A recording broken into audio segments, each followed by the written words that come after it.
Hello, everyone, and welcome back to Rooted at Badger Rock's virtual workshop series. We're continuing on with Native American Heritage Month.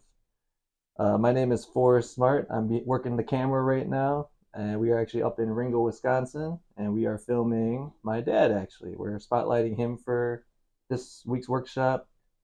He has done a lot in his communities for a lot of tribal affiliation, as well as just a lot for in his line of work as a professor. But he's also recently been in the documentary film Bad River, A Story of Defiance, and we kind of wanted to talk about that a little bit today. But first, I just wanted to let him introduce himself and give a little bit about him first. So, just get your name and your tribe or your own introduction, and go for it. Oh, oh. Masaya buju, sa nin, Ozaawa Anishinabe jinikaz, awasasi dudayam mishkizabi and dun jaba. So buju Menominee nungum. I greet you a good day today. Also happens to be Veterans Day. I'm a veteran of the United States Army from 1970 73, where I served in Vietnam and Germany and Georgia, different places there, and traveled around the world through the army. Then I got out and went back to school, and I was going to be a male nurse. Then I got into social work and went into there and undergraduate and graduate school there and postgraduate. Been working with the tribes. Again, as I introduced myself, my Shinabi because the spiritual name was Ozaawa, which means yellow cloud. There's a spirit that comes in. Well, just after it rains, there's a spirit that when the old man saw that dream, that's what the sort of, our older people say that when you got your name, it's tattooed on your spirit. So it's your identity of who you are. And so before we had English names, we all had our Anishinabe Jinikas, our Indian names. And that's kind of all we went by. And for example, that my great great great grandfather, his name was Quash, and he was born in Bad River in 1831. And his son was James Smart, and his son was named Sam Smart, and he was born in 1897. And my father, he was born in 1931, and I was born in 1952. And again, my great great grandfather didn't have an English name, and so they gave him a name. They used to call him the Old Smart Man. His son James kind of knocked off the man. Then we continued on with the name Smart ever since that time. But our Shinabi Indian names were first and foremost about our identification of who we are. There's a spiritual name. There's a story that goes by each name, and it tells you who you are. And so you use it all your life, and then when you leave here, when your physical time is over and you make your journey walking back to a spiritual world, then you use your name again when you travel across. And when you cross over that final river, they ask you who you are, and a spirit then will come and guide you across that river. There are different teachings that go with that, but it's about who you are, and then you use it at that time. So that's my name. And as I mentioned, when I got out of the service, I went back to school and undergraduate and graduate degree, and was going into nursing. Then I got into social work, and that's what I did. And I got married in 1984. My wife is Penny. She's from the Ho-Chunk Potawatomi Nation. And we had three sons. And it's a Notnowgiishick, Jinikaz, his spiritual name. It was a Notnowgiishick, good day, good sky. We named him Gary. And our second boy named him David. And Wabinkanugiishik, his name. And our third son, Bimaset Gijigun, Skywalker, and he was our third son. We came to reside down in the Wausau area here. Again, I'm from the Bad River Reservation, which is a northern part of Wisconsin. As I mentioned, my introduction in my language from the Bad River Reservation, where my father's side came from, and some of my mother's side also came from that area there too. My mother's, both my parents were Bad River tribal members, so they were born. So many of them were born there too, so it goes back a long ways there. But as I started working for the tribes after I got married, I started working for the tribes in social work, a lot of different types of capacities as a clinical social worker, working with the tribes in the community, doing many different things and working with families, alcohol and drug prevention, mental health, child welfare. I was also acting as a tribal judge for the Bad River Reservation. We just primarily hear civil cases. We don't hear criminal cases. So I would go up there. That was my way of going back to giving back to the tribal community. Since I wasn't residing there, I would go back up there as being a tribal judge and sort of do my help that particular way. And then I lived down this way. My wife, when we got married, we lived in Tomahawk, Wisconsin. So my wife came 45 miles south to Wausau, where she worked. And I went 45 miles north to Lac du Flambeau tribe, where I started working, which I started working there in 1984, right after we got married. And I worked there until 1990. But I also worked for Lac du Flambeau, and I also worked for the Menominee tribe, and I also worked for Oneida tribe too. And I did consulting work with all 11 tribes in Wisconsin, in various capacities of working with families and culture sensitivity and looking about tribes and historical aspects there. So we do a lot of work with them, plus a lot of cultural, different types of work and education, culture education. So I also do serve as a culture educator. But I started working for UW Stevens Point in the sociology social work department in 1990. And I retired from there in 2020. While I was there, I was first professor, Native American at university. I probably worked there. We developed a social work program there, Native American World Social Work. We developed there while I was there. I was the program chair for a while. Then I got stepped back from that and still worked with the tribes, taught a lot of the social work courses, social work with Native American families, problems of interaction, a number of different types of sociological classes that I taught there too. And but it allowed me the opportunity to teach, but also the opportunity to do writing research, working with the tribes and the things that the tribes were doing and maintaining their culture identity and who they are and their sovereignty, which was very important. And that was something that the tribes are continuing doing. It's an ongoing struggle, it's an ongoing fight to maintain their tribal identity, their tribal sovereignty, who they are. It continues. There was a whole historical period where they were trying to be assimilated into mainstream society. And also the abolishment of reservations was part of that process. And there's just a lot of historical policies and eras that went through.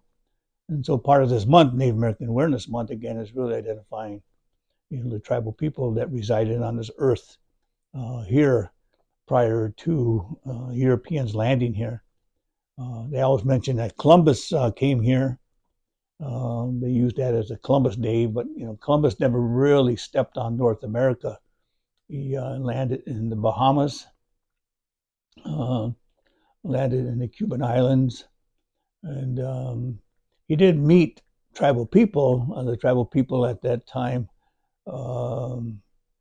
that lived in the Caribbeans there, that he interacted with those tribal people, but he didn't really step on the North American contact. The rest of the Spanish conquistadors started to come, and they landed, in Central America and in Florida, and they started looking for gold. They were trying to find a different way to find to India to find spices. But Indios, that's what Columbus basically, when he discovered, when he talking about, he thought he was an Indian, but talking about, he wasn't looking for India at that time because he didn't exist at that time. It was a different name that they used later on that was described. But when he first saw tribal people in Spanish, he used the word indios. And indios means godlike, godlike people. And that's kind of how he observed them. So he used the word indios in describing tribal people as indios, godlike people. And so he looked at, how their culture and their language and different things. And but again, he was very interested in trying to find gold and resources, what his primary goal was there. And then after him, the rest of the conquistadors started to come. And later on, the English and the Spanish started to colonize different European countries, were now coming to North America. And everybody at that time, again, was looking for to colonize, to looking for resources. And then with the papal edict that was in the early 1500s, where the Pope basically gave the Spanish the papal right to be able to take any land that they found, and it could be in the name of the king or the name of the queen, and they could take the land.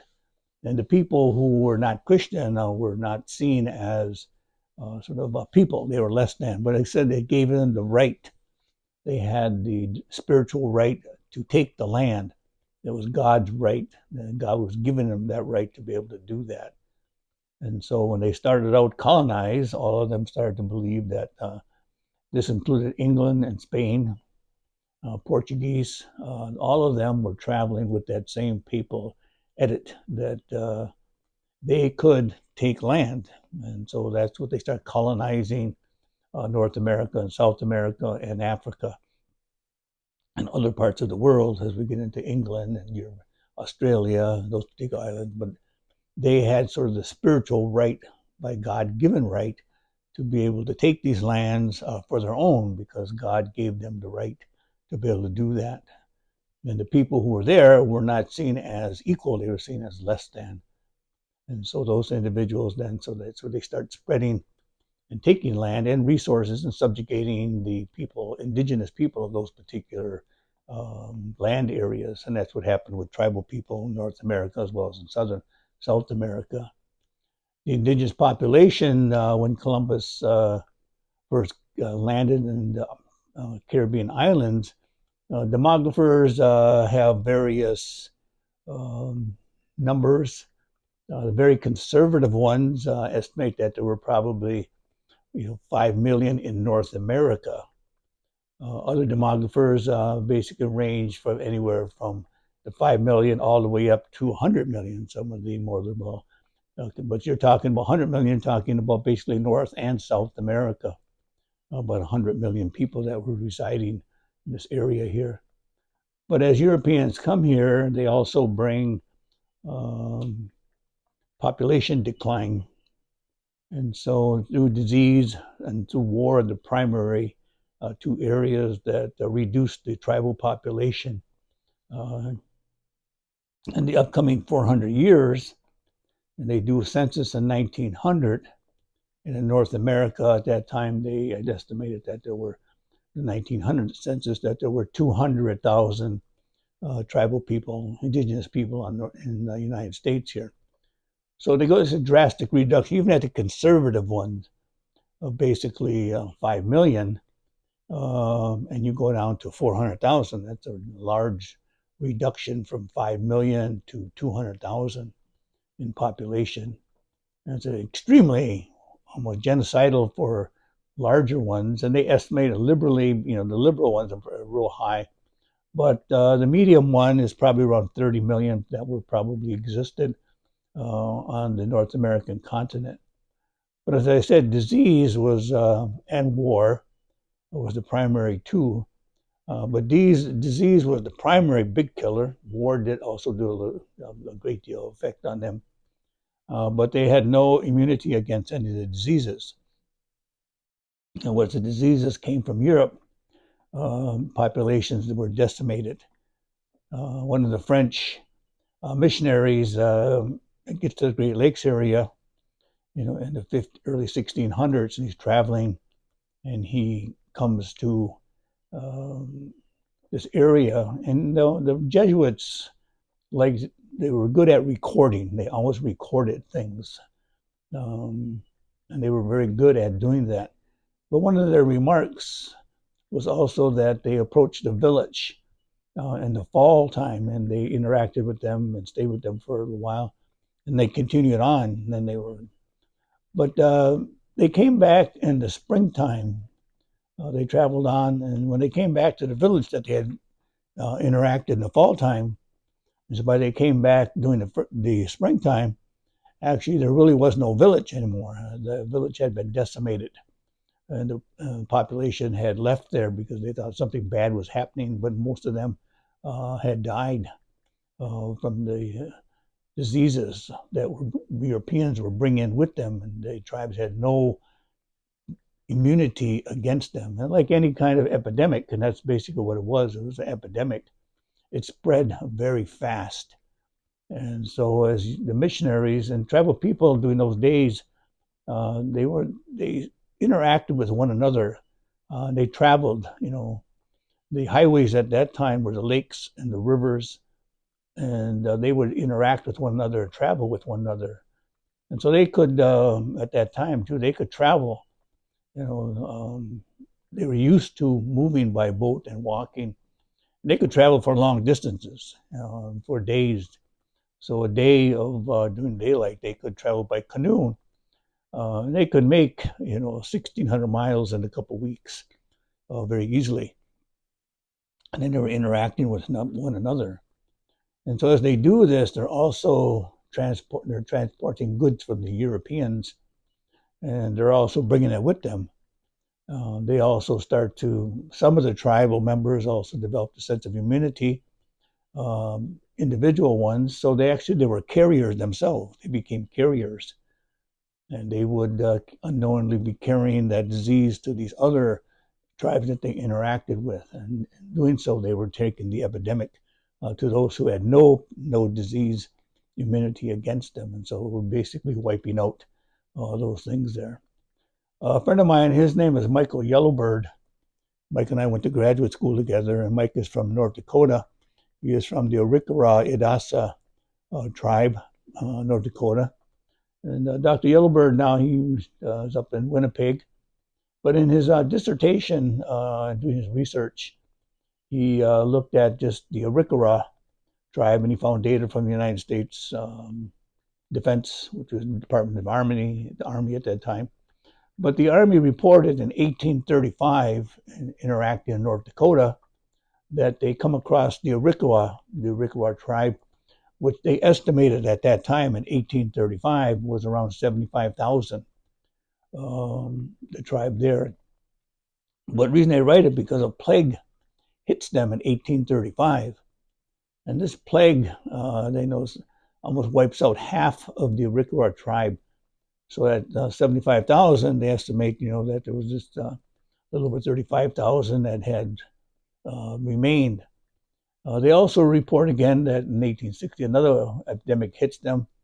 And so that particular tribe at 35,000 is also reduced almost by half again. And another epidemic hits them in 1870s also, which further reduced their population. So as Dr. Yellowbird is doing his research, and he's looking at the population, so in the span of 2 generations, from 1835 to the late 70s, the population is decimated, from 75,000 to about 35,000 to 17,000 to less than 17,000 to about 10,000. So you go from, in just that 40 some years, 2 generations, that the population is reduced drastically. And this is, Mike talks about this not just from the historical data, but also his great grandfather who was living, that he remembered when he was young. He was asking about this. And his grandfather told him, he said that his grandfather talked about when he was young, that his grandpa said that people were dying so fast that they were running, and he said they felt bad. And the tragedy and trauma that was carried forward was that his family could not even bury some of their family members because it was happening so quick, and they were trying to sort of, something was happening to them. They didn't know what was doing it, what was killing them. So they were trying to move from one place to another. And but that was the epidemic that was hitting them. They didn't understand it. They didn't realize it.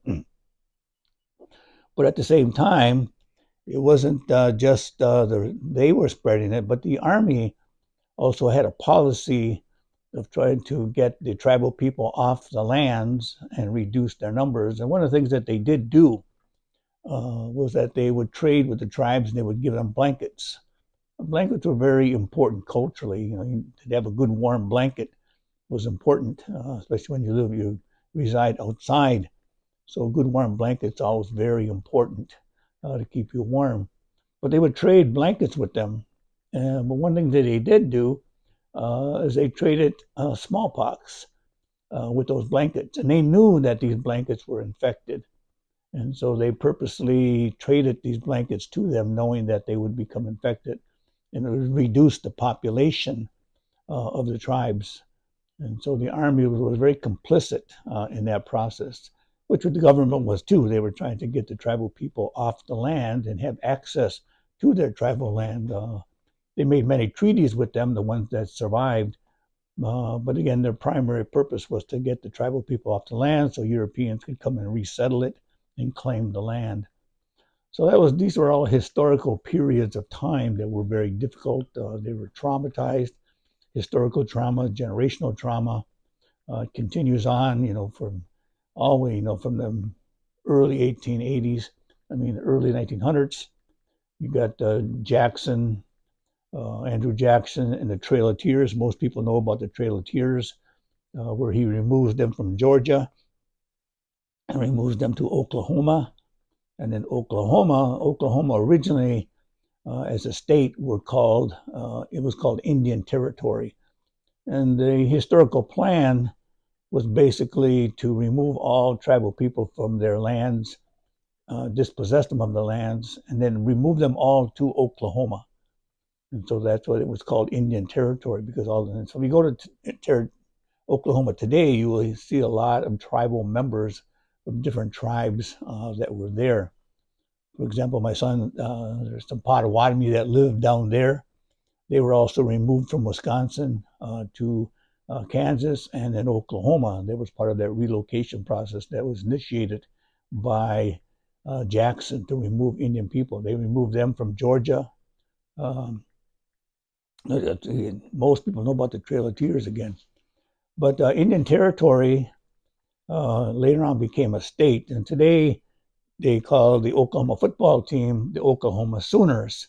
The reason for the name Sooners is that in the 1890s, the tribal people that lived in Oklahoma had tribal land, but as Europeans are coming, they see this land again as open, and why can't they have access to this land? And the United States then opens that land up for settlement. And one of the things that they did is they took some tribal land and they sort of allotted it. And as they allotted it to allotments of 160 acres, these were about 160 acres. And what they did is they put these flags on these 160 acre lots. And they had the Kansas-Oklahoma border. And then in 1893, they opened that up for settlement. And so right at the border, the Army is in control of this. And so all these European settlers are all lined up on the Kansas-Oklahoma border in their wagons and horses. And the Army said you cannot go until at noontime when they fired off the cannon.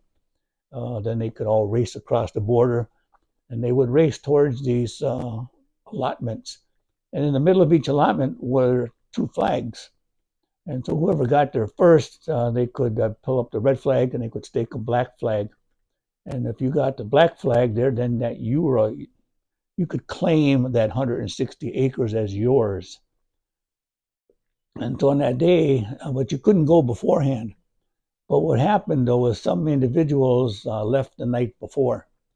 and they snuck across the border and they hid out until the day. And so when they fired the cannon, there was quite a few individuals that had snuck across the night before and hid out. And so when people were coming there, they ran out and they pulled their stake up and they claimed it. And once they claimed it, and then they called these individuals Sooners because they got there sooner than the other individuals that waited until the actual 12 o'clock timeline, hence the name Sooners. And so that's basically, when you talk about the Oklahoma Sooners, it was a big land grab among tribal land in Oklahoma. Eventually, all their land was there, but there was still a lot of tribal land there. My brother-in-law, who was a full-blood Cherokee, he talks a little bit about that, and some of that land was also the Cherokee land was also opened up that way too. And he knows about it, doesn't talk a great deal about it, but he's also a football fan. And I said, about the Oklahoma Sooners? And he basically said he knew, but it wasn't something that he spent a lot of time talking about there too. Many tribal people just sort of accepted that fact. But these are all historical things, about indigenous tribal people today and their fight for sovereignty there. And so that's just a little bit about the historical who I am, my family, education, some different things there too. Gotcha. Well, thank you for the good brief and the rundown of everything. Had a lot going on throughout your whole life. You've been here for 72 years now? 72 years. I just turned 72 on October 11th, 1952. Continuing on with my great-great-grandfather, Peacemaking. Mm-hmm. So now I'm born in 52, and my sons were born in 84, 89, and 94. So they're continuing on with the same process. They're all continuation on with Peacemaking. Mm-hmm. Awesome. And I guess, just kind of wanted to talk a little bit more about your involvement with the Bad River film. I know you just mentioned about all the history of indigenous people being, taken advantage of, or their land being taken away, or them going through genocide and everything. And now it's come down to water protecting as well. So, I mean, can you just kind of give us a little overview of what the Bad River documentary kind of discusses? Well, as I mentioned earlier, for Bad River was also part of this historical relocation process. 1836, 1842, and 1854. The Bad River were part of the Ojibwa nation, Anishinabe nation, which basically was the whole northern part of Wisconsin, the UP, as well as over into Michigan, to Minnesota, to the Mille Lacs, to the Mississippi headwaters, northern Minnesota, as well as tribal people in Ontario. But the government, again, was trying to get access to the land. They made treaties with them. They were forced to make these treaties by this time. And they were trying to get them out of Wisconsin. And so their plan was to remove all of the Michigan and northern Wisconsin Ojibwa tribes, to remove them from Wisconsin and move them to Minnesota. But Oshkosh, he was not Oshkosh, that was Menominee chief. The same thing happened to them. But the Ojibwa tribe of Buffalo Bijiki, he travels to Washington in 1853, and he's able to get an audience with the president at that time and Taylor at that time. So he's able to express his plight to him, what's happening to tribal people. And the president at that time listened to him and was able to empathize with what's going on. And so rather than remove the tribal people from northern Wisconsin, by executive order, they were allowed to stay in Wisconsin. And so hence you have the removal order stopped. So they were not removed to Minnesota. And you have the 6 bands of Ojibwe then that at that time there was Red Cliff, Bad River, Lac du Flambeau, and Lac-Courte Oreille were the 4 primary Ojibwe tribes there too. Later on, the Sakagin and the St. Croix tribes were added. But Bad River is right on Lake Superior, and this was their homeland historically. been here due prophecy. But Bad River is one of the 6 Ojibwa, northern Wisconsin. But as I mentioned earlier, it's always been about land and resources. People want to have access to the land and the resources. And tribal people always seen land as communal. They didn't see it as individual. I mean, the land was owned by everyone. And so there really wasn't any, I own this and you own that. It was this, we own it as a tribe, as a family, as a group. And so there was no individual ownership. But they started an allotment process there too, in Bad River. But Bad River is the reservation. Mishkizibi has always been trying to maintain their sense of identity and their sovereignty in their land. There's always been that push to access to those particular resources. In talking about the pipeline in Emeritus, they came there in early 1950s and ran a pipeline through there. One of the things that when you look at Enbridge, they're oil company from the western part of Canada. And they run their pipelines, right through Canada, the American border.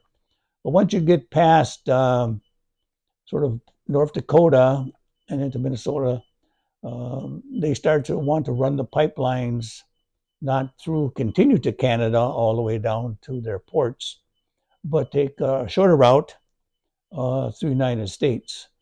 But in doing so, if they would have went through the northwestern part of Ontario, which is lakes, it's called Lake of the Woods area, but it's tremendous lakes there too. They chose not to go through that route. 2 reasons. One, that they like the pristine environment of all the lakes. Plus, it took more time for them to go, through the Lake of the Woods area there too. So they chose to come through Minnesota, down into Wisconsin, and across northern Wisconsin to northern part of Michigan, to St. Ignace. Right now, there's a pipeline that goes under St. Ignace, which is the bridge between the UP of northern Michigan and southern Michigan. That's the Mackinac Bridge. But there's a huge pipeline that goes underneath that bridge there. A lot of people don't realize that. But that pipeline is connected all the way through northern Michigan. But it also then goes across the Bad River Reservation. And it was cheaper for them to be able to do that. The Bureau Indian Affairs, which had control of tribal people during that time, they made all the decisions. Tribal people themselves didn't make the decisions. The Bureau or the federal government made the decisions. And so they made the decisions to run that pipeline across Bad River. A lot of tribal people didn't know that at the time. They weren't informed about it. They were given some lease money. There wasn't very much of it. But the lease money went through the Bureau, and then the Bureau would distribute that to the tribal government. There was no tribal government. There was a tribal council, which was a very weak tribal council, but the Bureau basically ran the tribal council. So that goes in 1853. And it goes right across the Bad River. And the Bad River is one of the pristine rivers that enter Lake Superior. But it's also, as it goes into Lake Superior, it feeds some tributaries. And there's also a lot of wild rice tributaries there in northern Wisconsin. And I myself grew up as a young boy out there ricing, every year to the rice fields. And Bad River rice is a spiritual food for us. It's part of our historical sort of teachings, history. And in our teachings, there's called the migration from the northeastern coast of the United States here. And there's a prophecy as they're traveling from there, and it took about 400 some years to this prophecy. But in the prophecy of leaving the northeastern part of United States or North America at that time, one of the prophecies they were looking for was that they would stop and they would stay at a place called, there's different tribal names for it, but they would be at a place where they would call that the food grows on water. And that's the place where they would resume. And so this food place that grows on water was wild rice.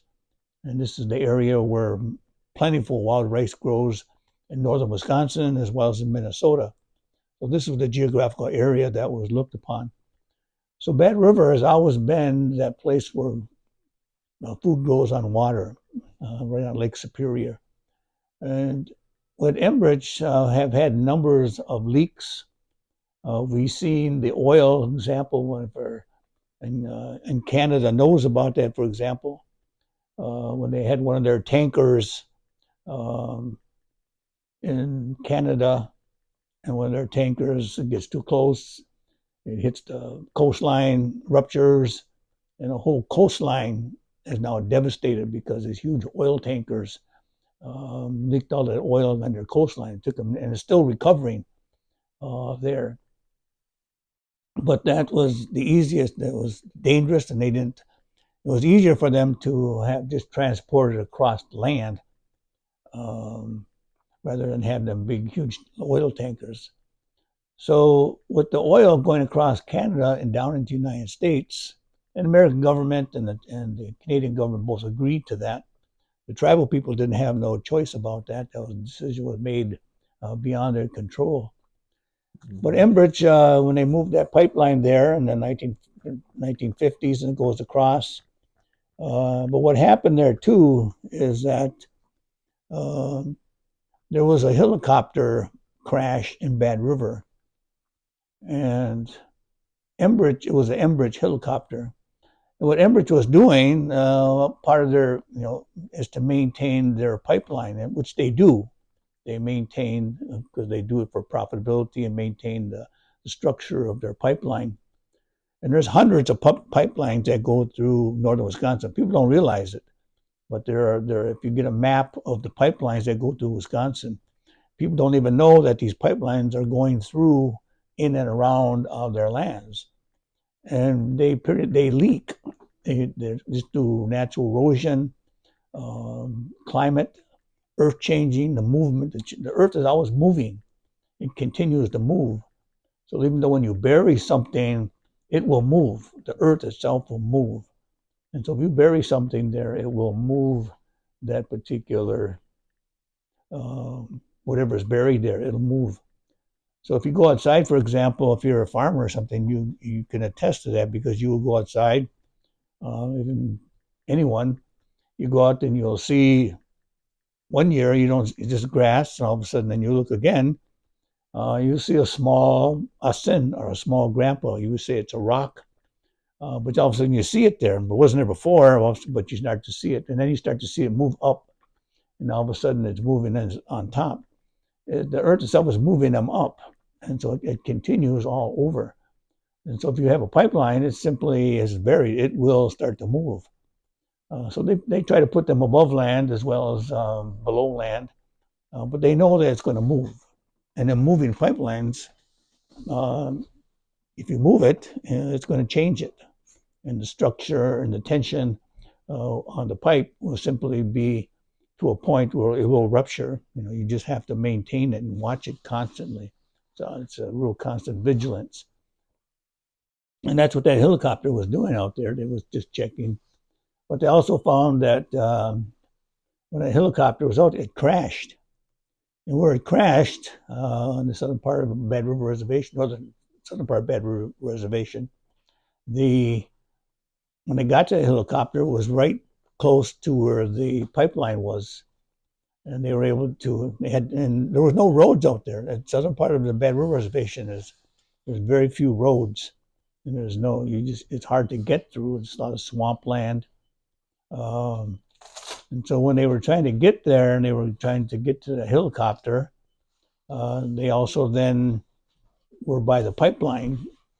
And so they start, and Bad River as a tribe, it was much more at this time. They were a tribal council and they had more autonomy, independence. And so they sent some of their own people out there to find out what was going on. And in the process, we're looking at some of the pipeline. They kind of knew it was there, but they never really investigated it. And now, once they get out there and they start taking pictures, and that when they took pictures, there's at that point it was called what the Bad River. Bad River is a meandering point, and it meanders. The river changes at that point, and it's a small creek, but it will change with the climate, depending on climate change, the weather, and so by meandering, you can say that the river itself will change course over a period of time. It'll just do that. All rivers will do that, and that's just natural. That happens all over. They change course depending upon the weather. But in this process, we're meandering. That's where the pipeline went over, and the pipeline was exposed, and you could see the exposure to that. If the pipeline had been ruptured at that point, and the river itself would have moved that pipeline because it's meandering, there's also flooding going on. That was the big concern because we have climate change right now. And we've had some really large rainstorms that have occurred, in the last 25 years, and they've always been going on, but now they're more frequent. And these large rain downpours cause flooding. And when you get a lot of flooding, it can change the dynamic of the environment. And that was kind of what's happening down there. And they figured one big storm there could change the whole meandering process, and it would flood. And there's no roads down there. There's no roads. And so there's no way you could get there to stop if there was a particular leak. You can try to get helicopters, but it's almost impossible to get there. I mean, you could get crews there, but the sheer size of the pipeline and to get there to stop the oil from going through, by the time they would get there, large amounts of oil. And that's the headwaters of Bad River. And they talked about, at least a couple 100,000 gallons of oil initially, if it burst there, would be going down the river, if not more. They could but it depends on how fast they can get there to shut that off and stop that. But in the meantime, even at 200,000 gallons going down the headwater, it goes down Bad River. And it goes into Bad River, and it goes right into the wild rice fields. So it would decimate Bad River as well as the wild rice tributaries and delta in the area there too. And if you look at different oil spills throughout, like on the cargo ships as well as land, they don't. But Enbridge also had a oil spill in Kalamazoo, Michigan, which was in just not too long ago. Where 200,000, it was a couple 100,000 of oil spilled in there. And there's, it's on the news, but it's not really publicized. And now they talk about it cleaned up, and but it still devastated the whole economic area. But Kalamazoo is easy to get to. It's a big city. It's got roads, infrastructure. So they can get there, and so they were able to, shut the pipeline off, and it was a huge cleanup. In Kalamazoo, they tried to compensate Kalamazoo and try to keep it quiet and stuff, but people don't know about it. But in Bad River is not Kalamazoo. The two different environmental areas. Kalamazoo has, like I mentioned, infrastructure, roads, access to get technology in there to do something. Bad River, there's nothing there. From the nearest highway, Highway 13, which is about 20 miles, there's no roads. And this is a very swampy, wooded area. So it's not easy to get back there. So while they're trying to get back there, oil is still going to be rupturing and still be going through there. But Bad River, as they found this out and decided the tribal council would decide not to renew their particular leases with them. Even though Enbridge did offer them $80 million, for example, to keep the pipelines going, which is quite a large amount of money. Right. But at what cost? The cost might be good for the people here today, but for other children, grandchildren, and their grandchildren, generations to come, that could very well be devastated. So people might benefit from it right now, but down the line, that might not be there. And so money was always the big part of the process. And Enbridge is a large corporation, and it has a lot of influence in corporate structure as well as with the American government. So in order to get them to stop doing it, the Bad River decided they weren't going to do it. Enbridge has decided that they're going to reroute it because they've been to court with the tribe, and the tribe has prevailed to a certain point. But the courts, again, have been more conservative, and they're kind of leaning more towards corporate structure and making their decisions based upon those corporate influences. So the courts have been somewhat helpful. It's kind of going around Bad River, but they're going south of Bad River, but they're still going into some of the headwaters that feed into the Bad River. And so some of the environmental people there too are concerned, and but a lot of their voices were also drowned out. But Bad River, in taking on the corporations, has increased a great deal of awareness about it. And Mary, who's the producer for the documentary, produced other different documentaries, but she came and talked with them, and she's very interested. And so she produced that, came and produced the river.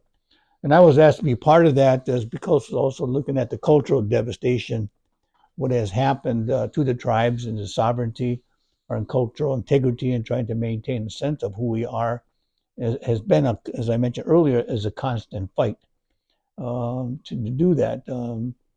No one's going to do it for us, so we have to maintain our own cultural integrity ourselves. That's something that we have to do. We have to constantly educate people around us. We have to kind of continue educating our own children about the things that are going on, because you don't see these things in school books. You don't see these things on the news. You don't see these things in civics. They don't talk about these things at all, but these things are ongoing continuously and trying to maintain our environment. And a lot of people don't think about it, but we as human beings are leaving an imprint, on this environment. And the environment is what sustains us. And we call Earth, the mother, which sustains us with food and water and all the things that we need. And if we don't take care of it, simply at some point in time, our Earth will just simply decide we as human beings are just a pestilent. And like any living organism, you get a pestilent, you want to get rid of it because it doesn't serve you as a purpose to survive. Mm-hmm. So the Earth itself will just simply decide humans are not deserving to be here. We'll move on with a different species. Other beings will take over. Human beings and their time in this Earth then will be over. And the Earth has been here for billions of years, and it will be here again for billions of years. Human beings might not be here, but this is the only planet that we have, and there's no other place like it in the universe. And so we have to maintain this place here that we call Earth. And if we don't take care of it, eventually it won't take care of us. And so it's just like our own body. Our body, if we don't take care of our body, then eventually our body shuts down, and then our time's over. So we have to take care of our body so our body can continue to do the things that it does. It provides us with life, our spiritual life and physical life. So we have to take care of it. So same thing with our climate, the same thing with the Earth, same thing with our families, or things that we do. We have to kind of take care of them to maintain our sense of who we are. If we don't take care of them, things will happen. Things happen anyway, because just a natural course of how things go, things do happen. But we can prevent a lot of things by awareness and things that we do. And so that's primarily the documentary that Bad River has now gone nationally. And so there's many different people who will talk about the tribes, that talk about Enbridge, talk about our fight. And a lot of people have become aware of it. And so it's something that if you have a problem, to solve the problem, you got to know that you have a problem. Once you have a problem, then you can start to do something about it. But you have to know something about the problem first. You got to know that it exists. And once you know it exists, then you can do something about it. A lot of people, when we talk about problem changing, a lot of people know problems, but they don't do anything about it. They just continue operating and doing the things that they normally do, even though they know there's a problem. But they usually don't do anything until the body itself or the problem itself gets so bad that it stops them from doing their everyday life. And then they do something about it. But most people know, something about it. It's going on because they can see the consequences going on, but they choose not to do it. And that's the same thing with the problem with the environment. We know what's going on, but we choose not to do anything, or we do as little as possible. Eventually, the problem is going to manifest itself. It will pop out, and then a crisis will occur, and then we decide we're going to have to do something about it. But in the meantime, the problem has caused damage, or has caused different things. As a physical body itself will break down, because you didn't do anything to prevent it. You just continue doing it. And so your life is cut short, or your health is cut short, because you continued on with that particular behavior. Once you change once you realize you have a problem, there's things you can do, and then you make changes. Then it helps you live longer, or you get healthier. And so those are things we can still do, but you got to become aware of the problem first. And so that's kind of what the Bad River document is creating that awareness that we have this, and then we can do something about it. Awesome. Yeah, you really covered a lot of the talking points I was going to give out. I guess some of the last things I just wanted to mention were for seeing the documentary. I know it came out back in spring of 2024. I think it ran from about March through April, I think. Yeah. So it isn't out. It was in theaters, but it's not anymore. Streaming. It's streaming right now. I believe it's streaming as of November 1st on Peacock. Yep. And I think Vimeo on demand, and maybe a few other places.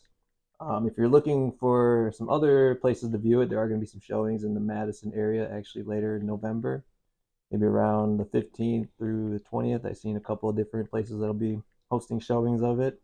So maybe look those up. You can look it up at badriverfilm.com. All the information's there where they'll be showing it, trailers and everything, and just more information about it. But yeah, I guess just in kind of wrapping up, is there any other last messages or maybe reasons why people should go see this film? Well, as I mentioned lastly, it's about awareness, that we live on this planet that we call home, which is a planet to all the beings that live on the earth, not just human beings, but all beings. The water beings, the ones that fly in the air, the ones that are in the tree, the insects, these are all beings. The trees are beings, the grasses are beings, the flowers are beings. They have wings, they got 2 legs, they got 4 legs. They're all beings that live on this earth. And they're all interconnected with one another. Our survival depends upon each and every one of us. So in my ceremonies, I belong to, we address all of them with respect for all of the living beings around us, and mention them to show respect and communicate with them. And that's kind of what I would kind of leave the message, that realize that you are human beings among many beings. And to show respect, to get respect, you got to show respect. And if you show respect, then you'll get respect back. If you don't respect or don't show respect, you won't get respect back. So it's the old adage, what goes around comes around. So that when you send out good thoughts, you get good thoughts back. If you send out hard thoughts come back. If you send out hard behavior comes back. If you send out good behavior comes back. So that reciprocity process there of awareness is knowing about what's going on. And once you become aware of it, then you can do something about it. And that's kind of what the awareness of how we live on this earth with all the other beings around us, and we interact with them, and because they're on this earth just as we are.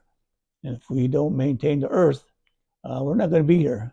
So it's really up to each and every one of us to become aware of our earth, our home planet. What are we doing to maintain our home planet? This is what we call earth, our home. not just us, but all human beings on this earth. And it starts with one human being talking to another human being who talks to other human beings and makes change. And so we have to become aware of that. And money is important, but if that becomes our only means of trying to do something, money sometimes overpowers the taking of resources from the earth and the things around us. And that money becomes more important and the earth becomes less important. And if we continue down that road, we'll use the money, which will be good, and it might provide you some different things, but on a short-term basis. In the meantime, it's taken from the resources, taken from the earth, and eventually that will seep down in not just the coming generation, but the next generation and the 7 generations from here today. They are the ones that will suffer. They might not even be here. We're seeing climate change, and the earth itself is reacting to it. The earth is so powerful. We can't stop these big hurricanes, these big floods, these big fires. These are all part of climate change. The change because the earth itself is changing, and we're changing it. The earth says, "Well, I'll make some changes, but I'll still be here. Mm-hmm. You won't, but I'll still be here." And for time change, Earth has been here billions of years. The Earth to just simply say 50,000 years, that's a drop in the bucket. 50,000 years for human beings we haven't been here that long, 50,000 years. From now, it'll be a blink in an eye to Earth time. Mm-hmm. And Earth and people, a blink in an eye. We're here and we're not here. So if we're going to be here for our children and ourselves, we have to think about that in the future. So we got to think about those things and become aware of it. And there are things that we can do. And so that's probably what the documentary does. It spends up creating that awareness, not just yourself and your family and your community, but the world itself and how you interact with all those other beings and the things that you do. And you're careful with it, the things that you do. Talking to plants. I talked to my one plant. My mother passed away in 2002, and I talked to my plant over here that my colleagues gave me from the university. I give them water every day, and sometimes I forget. And I walk by, and they're kind of sad. They ain't getting enough water. They're all kind of hanging down. And I say, "Oh, man, I didn't give them no water." I go back and give them some water, prop them up, and then I come back about half hour later. All of a sudden, boom, they're all straightened up there. They're not sad anymore. I go by them, I talk to them, I tell them, "Sorry, guys, it's got busy, man, but I'll keep it." And they respond. They live. So they've been here 22 years here, and they still do it, and I still water them, and I still talk to them as a being. They are a living being, and you can see the life within them. And so that's just another example. And you grow food, and we're all living beings, and that they provide food to you. So you have to respect that food that you eat. Right. You have to respect them and talk to them as they're growing. Each plant that you put in and you're growing, you respect them and you talk to them. You thank them for providing their plant life to you so you can eat. And they'll do that. That's a spiritual connection that you have with them. Every single plant, every single thing that you grow, all the little ones, the beehives that you get the honey from, you talk to them. They're just doing their thing, and you do your thing, but you have to respect them. If you respect them, they'll give you more back of what you've been looking for. If you don't respect them, they just won't. And you won't get the nourishment, the strength that you get. So it's not just physical strength, it's spiritual strength that you connect with them too. And they'll give you more of that spiritual strength. And it's a spiritual strength and spiritual nourishment that you're getting from them. You don't realize it, but you're getting that spiritual strength from them, not just the physical, but the spiritual at the same time. And that is providing to you. They're giving it makes it stronger. It's more nourishing. So you get those extra benefits by doing those types of things. So in doing what this videotaping we're talking about, as we grow our food, you become aware of that and you respect that and show that respect to all these plant beings that are there, the little animal beings that are there too. They all do their job. So if you learn how to respect, then that respect comes back to you in a lot of different ways. there. If you don't respect it, you're not going to get much respect back, and it's going to be hard for you. Life becomes hard, and not just as an individual, but we as a family, as a group, and then this affects everybody. And so if they all don't respect it, you're going to be part of that lack of respect that's not coming, and you can't figure out why things are happening. But so you have to be able to be part of that solution. You have to be part of the solution, the work that you do and the things that you do. That's the work I do with tribes and communities, and working about physical strength and spiritual strength, understanding the environment, and doing those things. That's just something that I try to do as much as I can here. For my own grandchildren in their life. My sons have children. They're young, 5, 6, 7, 9, 10, 17. They got, I'm 72. I would hope they get to be 72. Life will be okay for them. But if I don't do anything here, it might not be okay for them. So those are things that you should be aware of those things. I'd like to leave you with that thought of respect, yourself, by taking care of yourself. Always do that first, and then respect, for the things that are around you, your family, all the other beings. Always constantly showing respect continuously every day as part of your everyday life, and sending that out, and sending out those good thoughts. If you send out good thoughts will come back to you. Most people will send them back. One or two might not, but mostly all of them will, because you show respect or you help them. They'll give you respect back, and they'll try to help you in some form, some fashion. If you don't help them, then it's less likely that they're going to help you. Then life is going to be hard on there too. So I focus on those strengths, those resilience, on the good thoughts, those good behaviors, that respect, and sending that out to your environment. But, it starts with yourself, though, first. You got to start with yourself, and then send it out to all the other parts of your environment, your family, your community, your work, and things that you do, and sending it out on an everyday basis. That's an everyday behavior. If everybody does it, it makes a big change. If no one does it, then it's real hard. Or if half of you do it, then you only get half the benefit. But the more you do it, everything we do starts with a thought. Everything we do starts with a thought. So if we send out that good thought, that itself will start to create. Why we're here doing this interview is because it came with a thought. My son, some of the people, this is where he works, decided to do this, and it started with a thought. And so they had a thought to do this. This thought has now manifested itself right now. So it's actually happened. But it started with a thought first, and then it manifested itself. So everything we do starts from a thought. That good thought, that good feeling, that strength. And that's what you do. You send out those thoughts every single day. So that's my last word for you, to send out that good thought to you. And I say, miigwech na ungun and the way gani mandig. But mawata sinagig ungun ungun manadu gagagis umagig gagwe jamagwe wene.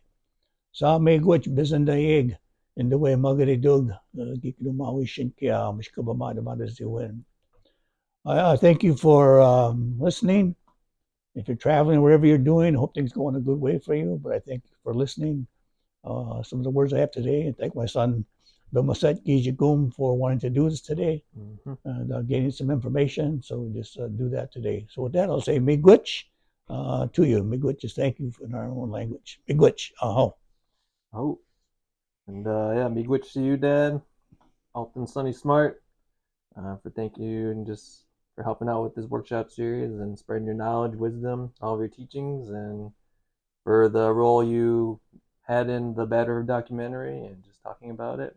Just want to send out a big miigwech to you, Dad. Oh. And that will be all for this week.